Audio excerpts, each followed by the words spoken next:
Hey everyone, so this is the second video in a series for a geometry pre-break review.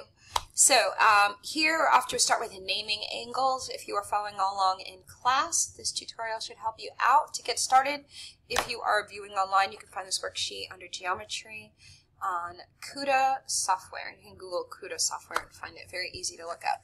Okay, so jumping right into this, naming angles. So angles can be named in multiple ways, and so the first section for numbers 1, 2, 3, and 4 says name the vertex and the sides of each angle. So the vertex and the sides. So there's two things that we have to name here. So what is the vertex? Well, the vertex, what creates an angle, first of all, are two rays. So two rays make up an angle. We could say two or more make up a ray. And rays are basically notated like this. It's an arrow in one direction. So a line segment just has this, and a ray has the arrow to show that it starts at one spot and continues in the other direction forever. It's infinite. So a vertex is where the two rays come together. So here at point M, if there was a dot here, that dot would be our vertex because that's where the two rays come together to form our angle. So the first one, the vertex is at M. And then the sides would be called, we can call it here MN, if you see it's pointing in that direction with these 2 points.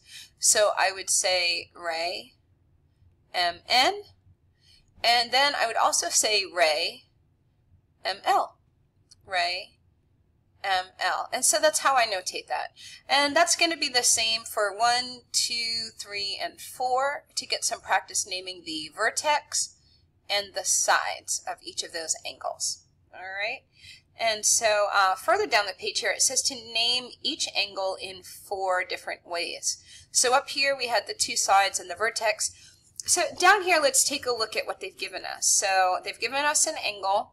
It has all of its notations, and so we're always going to name an angle in a few different ways. So here, the easiest one to note is this number 3 here in the center. That says that this angle is angle number 3. So here I do angle notation is a slanted line and a flat line. So I can say angle 3. I can call it vertex D, or angle D, basically angle D. And to name an angle, see here they wanted the sides, so I gave the rays.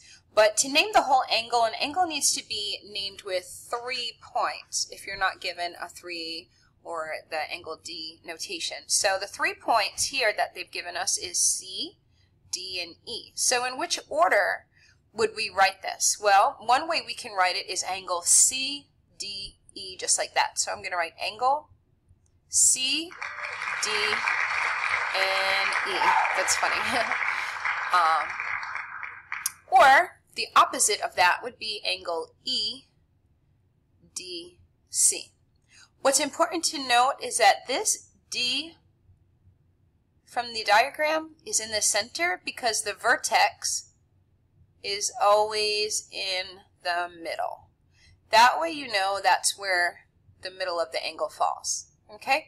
So that's the common notation. So angle 3, angle D, angle CDE, and angle EDC, with D being the common vertex there, mentioned in the middle. That way you know that it goes out in either of those directions. Cool. So that's also the same for, let's see, that's 5, 6. What else do we have on this page? There we go. 5, 6. Let me get my mouse. 7 and 8, and moving on to 9 through 12. So draw and label an angle to fit each description. Oh, nice. So actually here you need to know the types of angles. If you see here, you have obtuse, acute, straight, and right. So obtuse angle, let's just put this a little bit over to the side. So over here you'll have an obtuse angle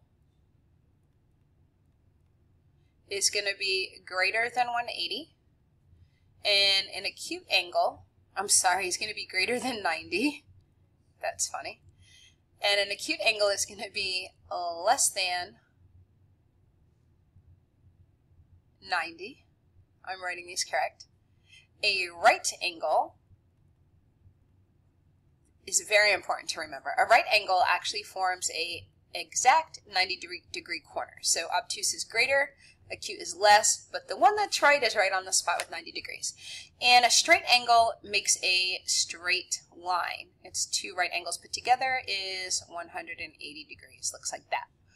All right, so this one's going to be fairly smaller. This one's going to open up larger. So that's kind of a review right there. So when you get to each of these, and I'm going to do number 9 for you, number 9 says an obtuse angle, and we're going to call it angle Y. So first of all, we have to make an obtuse angle, and as my reference shows right here, obtuse is going to be greater than 90 degrees and kind of open up more than a straight corner. So I need to have, I don't know, that looks about good to me. So it's more than a straight corner, and so I'm going to put a Y right here to show that that's angle Y. The reason I put arrows on both ends is to show that it goes on infinitely, like the ones up here.